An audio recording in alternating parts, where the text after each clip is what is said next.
On est avec le chapitre 7, on est en train de parler des livres de hadith. On a vu plusieurs grandes catégories de livres de hadith. Le premier, c'est des recueils authentiques, ce qu'on appelle les sihah, donc qui vont rassembler que des hadiths authentiques, vous vous rappelez. Et dedans, on a cité 3 grands recueils, lesquels de tête, qui peut me dire? Les Sahih. Oui, les sahih, mais lesquels? Bukhari, Muslim et Al-Mu'atta de l'imam Malik. Ok? Ça, ce sont les sihah. Ensuite, on a parlé des sunan. Les sunan, on a détaillé en disant que ça rassemble à la fois de l'authentique et ça rassemble également d'autres catégories de hadith qui ont été divisées en 3. Vous avez les valides sur as-sahih, les mêmes que pour les sihah. Vous avez le hassan et vous avez le da'if, ok? Le faible. Et on a dit que le faible ne veut pas dire que c'est un hadith qui est inventé. C'est simplement, il n'a pas les mêmes critères. Il n'a pas les mêmes critères de sélection et les mêmes critères de légitimité qu'on va lui donner par rapport au sihah. Oui. Ensuite, dedans, on a parlé de 4 sunan. Celui de Abu Daoud, Al-Tirmidhi, An-Nasa'i et celui de Ibn Majah. Et maintenant, on va parler d'une troisième grande catégorie de hadith, une troisième grande catégorie de livres de hadith qui est les musnad. Les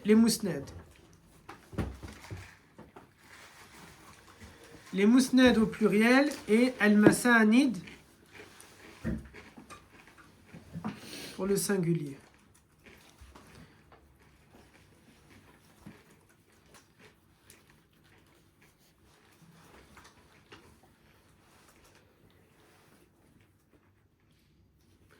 Al-Musnad, les Musnad, leur particularité, c'est qu'ils rassemblent les hadiths. Les hadiths, ils sont classés en fonction du compagnon qui les a rapportés. Par exemple, parmi les Musnad les plus connus, c'est le Musnad de l'imam Ahmad, comme Al-Mu'atta de l'imam Malik. Les grands imams, ils ont écrit des recueils de hadiths, et l'imam Ahmad en a fait un qu'il a appelé un Musnad, parce qu'il va classer son livre de hadith en fonction des compagnons. Vous allez donc avoir le chapitre Abu Bakr radiallahu anhu avec tous les hadiths que Abu Bakr a rapportés. Celui de Omar avec l'ensemble des hadiths que Omar ibn Khattab a rapportés et ainsi de suite. Donc ça, c'est la troisième grande catégorie des hadiths qu'on appelle les musnad. Dedans, on a dit, il y a par exemple le musnad de l'imam Ahmad. Ce livre-là, il contient environ 30 000 hadiths.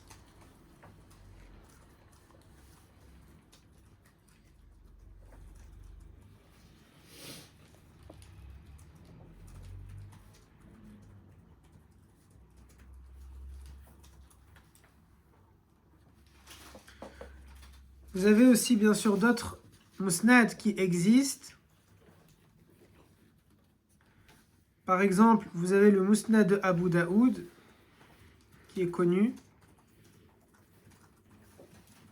et d'autres qu'on ne va pas s'embêter la tête pour le moment à les retenir. C'était le... De Abu Daoud, le Musnad de Abu Daoud. Le premier? Le Musnad de l'imam Ahmad. Quatrième grande catégorie maintenant de livres de hadith. Je répète, la première grande catégorie, ce sont les sihah, les livres authentiques, avec 3 à l'intérieur. Deuxième, ce sont les sunan. On en a vu 4 à l'intérieur, qui sont chacun des 4 classés, les hadiths, en 3 types de hadiths. Les sahih, les hassan et les da'if. Troisième grande catégorie de livres de hadith, les musnad. Leur particularité, c'est qu'on a classé les chapitres en fonction du nom des compagnons qui les ont rapportés. Vous en avez plusieurs, mais nous en avons cité que 2.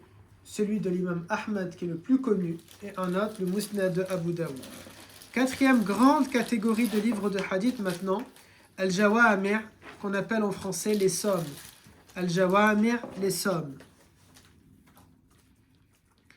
On dit les sommes, pourquoi? Parce que ce sont des livres qui vont rassembler plusieurs livres. Mathalan, vous avez plusieurs auteurs qui ont décidé de rassembler dans un seul et même livre à la fois Al-Bukhari et Muslim. On appelle à ce moment-là, il s'agit de Al-Jawami' as-Salihatayn. C'est une somme des deux livres les plus sûrs, de Bukhari et de Muslim. Ok? Il y a des gens qui ont voulu rassembler comme ça, en un seul et même corpus, plusieurs livres. C'est ce qu'on appelle les sommes. Al-Jawami'. Ok? Al-Jawami', en gros, c'est quoi? Ce sont des livres de hadith qui rassemblent en un seul corpus plusieurs livres de hadith. Imaginez, vous pouvez avoir du coup très bien un Jawami', un livre de sommes qui va rassembler les 4 sunan. Un autre qui va rassembler les 3 livres les plus authentiques, les 3 sihah, Al-Mu'atta, Al-Bukhari et Muslim. Vous avez des Jawami' qui ont rassemblé les 4 sunan plus les 3 autres. Ok? Ça fait 7 big livres en un seul et même livre. Ok? Est-ce que maintenant, après, peut-être ils ne vont pas citer les hadiths qui vont être exactement mot pour mot les mêmes. Ils vont dire, il s'agit du même page, temps, ok? Mais ils vont avoir l'occasion ici de les rassembler. À quoi ça sert? Ça, c'est peut-être pour ceux qui vont étudier davantage. Au moins, ils ont tout sous la main, ils ne s'encombrent pas avec plusieurs livres. Ça peut être intéressant pour eux.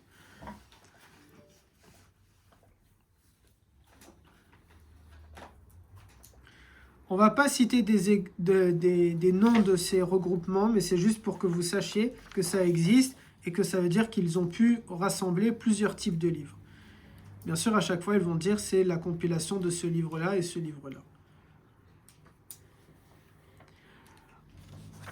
Vous avez ensuite, parmi les hadiths, parmi les livres de hadith, grand 5 maintenant, vous avez des livres de hadith qui vont regrouper que les hadiths prescriptifs. Rappelez-moi, c'est quoi un hadith prescriptif? On en avait parlé quand on avait parlé un tout petit peu des sciences du Coran en parlant de versets prescriptifs, et on a fait une matière à ce sujet-là, al-aya muhkama, les versets prescriptifs. C'est quoi prescriptif? De ça, on peut en tirer une règle. Aïwa, on peut tirer une règle, une loi à partir de ces textes-là. Il y a donc grand 5 des livres qui se sont spécialisés pour retenir et relever que les hadiths prescriptifs.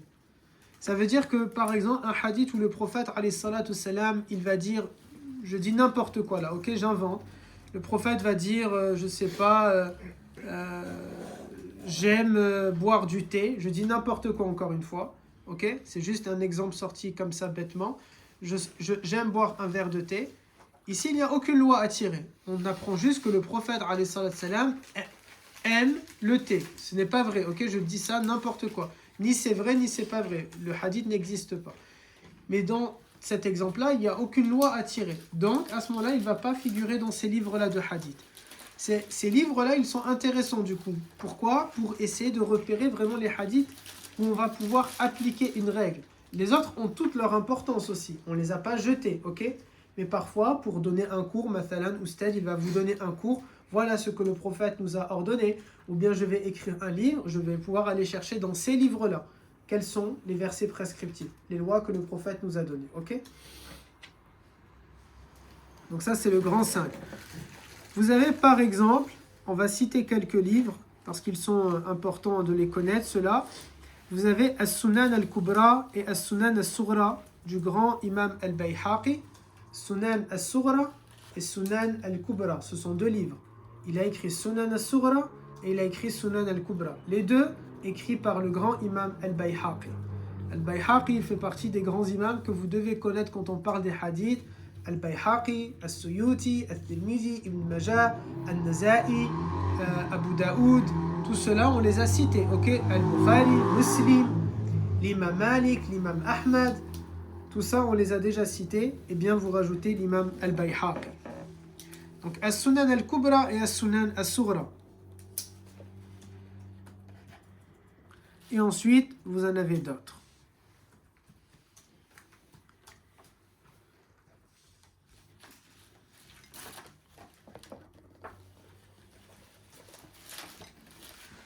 Vous avez une 6e catégorie de hadiths qui a été regroupée aussi dans des livres.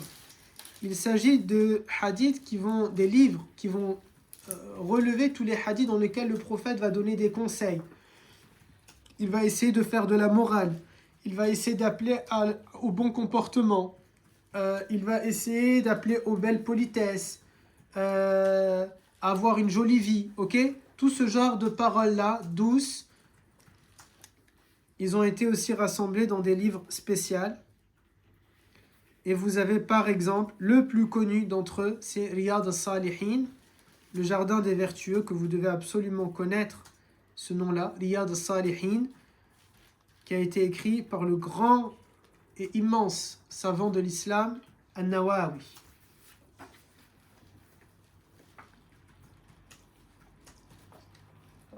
Riyad al-Salihin, c'est un livre que vous trouvez dans toutes les librairies islamiques. Probablement vous l'avez à la maison sans le savoir, vos parents l'ont acheté. C'est un recueil de hadiths dans lequel il y a plein de hadiths. Et ce sont la plupart du temps voilà, des hadiths où on va faire un appel aux gens au bon comportement, à la bonne moralité, à être poli, à bien se comporter, etc. Riyad al-Salihin, c'est par exemple la spécialité d'une da'wa qui s'appelle Jama'at al-Tabligh, un mouvement da'watique qui est né au Pakistan, qui est présent ici à La Payade. Ce sont ceux qui sortent avec un turban et ils ont un livre de hadith entre les mains et ils font le rappel aux gens. Ils étaient beaucoup à l'époque au Petit Bar. Maintenant, ça fait longtemps que je ne les vois pas faire da'wa comme ça. Mais ils sortent, ils vont voir les jeunes en bas du quartier, en bas des blocs, et ils vont leur faire da'wa en lisant des hadiths. Ok? Ils ont toujours, eux, Riyad al-Salihin avec eux. Riyad al-Salihin, c'est aussi un livre que les salafistes vont beaucoup utiliser pour faire l'exhortation aux gens. En disant, regarde, le prophète, il t'a dit, il faut faire comme ça, le prophète t'a dit, il faut faire comme ça, le prophète... Sans donner les lois au départ, simplement, le bon comportement le rappelle. Vous voyez, la nasiha. Et une fois que la personne, elle est ok, c'est bon, je veux faire, là, on va lui donner les différentes exhortations. Et nous, dans Da'wa, on n'a pas encore étudié des hadiths issus des Riyad al-Salihin, mais pourquoi pas. Riyad al-Salihin, par exemple, c'est un de mes projets. Je rêve, si quelqu'un me pique l'idée ou si je meurs avant de le réaliser, réalisez-le pour moi, mes garçons. Je rêve de créer un big jardin que je vais appeler Riyad al-Salihin, le jardin des vertueux, dans lequel il y aura autant d'arbres qu'il y a eu de compagnons. Donc à peu près 120 000 arbres à l'intérieur, arbres ou plantes, vous voyez. Et chaque arbre ou plante portera le nom d'un compagnon. Et au milieu de ce jardin, au milieu une immense fontaine avec 4 grands arbres, peut-être les plus grands qui puissent exister, comme des, je crois qu'on appelle ça des arbres pleureurs, sol pleureur, un truc comme ça avec les feuilles qui tombent, c'est très beau à la japonaise pour Abu Bakr, Omar, Othman et Ali. Et ensuite tous les autres, de jolis arbres ou des plantes ou des buissons qui portent le nom de compagnons. Et quand vous rentrez dans ce jardin-là, vous avez, Ya Rab, quelqu'un va me le voler l'idée. Ya Rabbi. Inch'Allah Ta'ala, si quelqu'un me le vole, Allah Ta'ala nous offre un Riyad al-Salihin au paradis. Bi'idnillah. Celui qui me le vole dans Dunya, bi'idnillah, Dieu me le rend dans l'Akhirah. Du coup, volez-moi. Il n'y a pas de problème. Bismillah. Un magnifique jardin dans lequel vous avez des grands arbres, des petits, des buissons, ok? Au pied de chacun de ces trucs-là, vous allez avoir une pancarte, peut-être un truc comme ça. Vous allez avoir le nom du compagnon. Donc l'arbre ou la plante porte le nom de ce compagnon-là. Et avec quelques informations sur ce compagnon-là et un QR code qui renvoie à des cours au sujet de ce compagnon-là. Un magnifique jardin, il fait frais, écologique, avec des panneaux solaires, avec des petits animaux, une jolie balade, les familles peuvent venir ici. Ils apprennent la vie des compagnons et en même temps, ils peuvent se promener et en même temps s'amuser avec les animaux. L'entrée, 200 €, quelque chose comme... Non, ça va, je rigole. Si nos amis au Qatar, ils nous payent, Inch'Allah Ta'ala, l'entrée, elle est gratuite. S'ils ne payent pas, on verra à ce moment-là combien on leur fait payer. Le concept est pas mal, non? 100 000 plantes à étudier, vous ne pouvez jamais le faire en une journée. Ça veut dire, les gens, regardez là, le businessman qui parle ici. Les gens, ils vont revenir. Encore et encore. Encore et encore. Ouais, ça va être intéressant. Et en plus, après, vous pouvez faire par secteur. Vous voyez, comme ça, les gens, un peu comme quand vous rentrez au zoo, ou bien dans un parc d'attractions, ou bien dans ce genre d'immenses trucs. Vous avez des couleurs, vous avez des zones, zone A, zone ceci. Nous, on va faire la zone al-Muhajiroun, zone al-Ansar, zone. Allah, Allah, les idées, elles fusent la fois. C'est incroyable. Allez, ça c'était le 6e catégorie de hadith, de livres de hadith. J'ai une question. Yes. Sur mon parc. Non, sur les hadiths. Oui. Est-ce que Après, les- pardon, dans mon parc, on peut aussi imaginer plein de concepts. Un truc de vente de glace à l'italienne.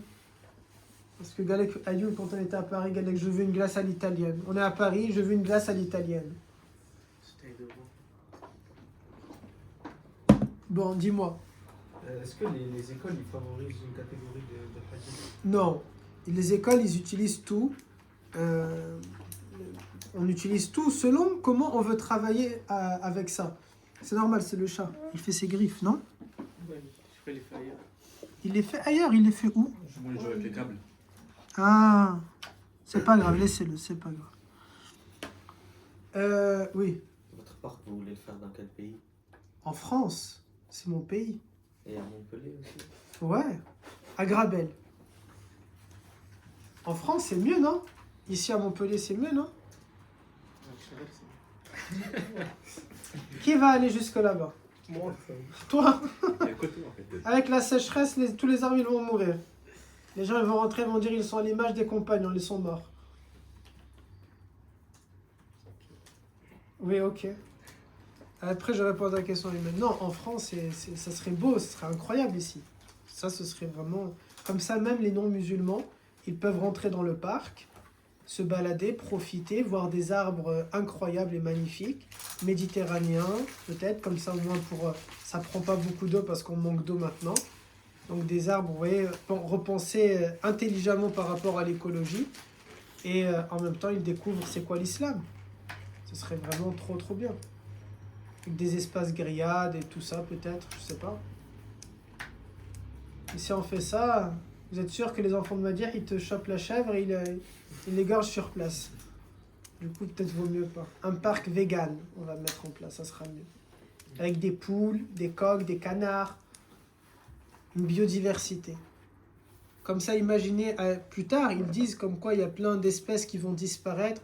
Imaginez, nous là-bas, on a des oiseaux, des types d'oiseaux qui sont venus se réfugier dans ce parc-là. Ce serait vraiment beau. Après, on aura dans Montpellier les panneaux qui disent Riyad Salihin. Alors, j'essaie de m'imaginer comment ils vont le prononcer. Riyad Salihin, un truc comme ça. Parc à Montpellier. Ils vont pas se compliquer la vie. Ils vont juste Le dire parc Riyad, oui, voilà. Ouais, c'est Riyad. Riyad Park. Le parc des Arabes. Ah, tu me gâches tout. Attends, oui, Tu me gâches tout. C'est pas grave. Bon, j'ai répondu à ta question. Non, t'avais pas de question, c'est toi. Et Ayman, non, les écoles, elles vont pas privilégier un type. Ça dépend qu'est-ce qu'on va travailler. Par exemple, quand moi, j'ai voulu écrire sur les mères des croyants, je me suis intéressé plutôt au livre de hadith des Mousned. Pourquoi? Dans un premier temps, dans les Mousned, c'est classé selon les chapitres, c'est selon le compagnon qui l'a rapporté. Ça m'a permis d'aller directement au chapitre de Aïcha, au chapitre de Saouda, au chapitre de Safiya. J'ai pris tous les hadiths que Aïcha a racontés, et comme ça, je vais pouvoir tout remettre dans l'ordre et créer l'histoire. Et puis après, dans un second temps, j'ai pu aller dans le Bukhari et Muslim, parce que là, il y a de tous les sujets, et j'ai pu regarder des hadiths au sujet de la prière, quand il s'agissait par exemple des hadiths où Aïcha va dire que le prophète lui a appris à faire la prière, je vais vite aller regarder dans les hadiths de Bukhari, chapitre la prière, tout ce qui se raconte sur la prière, de manière à remettre aussi dans le bon ordre l'histoire autour de la prière, et ainsi de suite, ok? Donc c'est vraiment ça dépend qu'est-ce qu'on veut faire selon le sujet. À ce moment-là, c'est comme ça qu'on va aller chercher ici ou ici. Autre idée que Oustad il veut faire, mais ça, bi'idnillah, ça prendra moins de temps que Riyad Salihin. Riyad Salihin, je ne sais pas dans combien de temps, mais ça, j'aimerais bien pour la rentrée, si tout se passe bien, vous sortir un petit livre, quelque chose comme ça, vous voyez. J'aimerais bien faire une collection de plein de petits livres comme ça, vraiment petits comme ça. Et à chaque fois, je vais l'appeler soit 40 hadiths, soit 50 hadiths, 60 hadiths, 100 hadiths, et mettre un thème. Donc par exemple, j'aimerais bien 100 hadiths sur l'enfance, 100 hadiths sur l'adolescence, 100 hadiths pour les jeunes garçons, 100 hadiths sur le mariage, 100 hadiths sur le divorce, 100 hadiths sur les djinns, sans hadith sur la sorcellerie. Ceux-là, ils vont se vendre comme des petits pains. Rupture de stock constamment. Mais les autres, sans hadith sur tahajjud, ils vont rester là, comme les affaires du gîte. Ouais. Ils ne vont pas les acheter, les gens. Mais ça existe, bien sûr. Hein. Il y a plein de gens qui ont fait ce genre de choses. Mais moi, j'aimerais bien partir de tous ces hadiths-là. Maintenant, c'est facile parce qu'on a ChatGPT. Donc, il me suffit... Avant, je devais me dire, pour faire tout ça, je vais devoir avoir tous les livres là, posés et chercher. Là, maintenant, j'ai ChatGPT. Donc, ça veut dire que j'ai commencé à faire ma sélection en disant... au début, la première fois que j'ai utilisé ChatGPT, je croyais que c'était comme si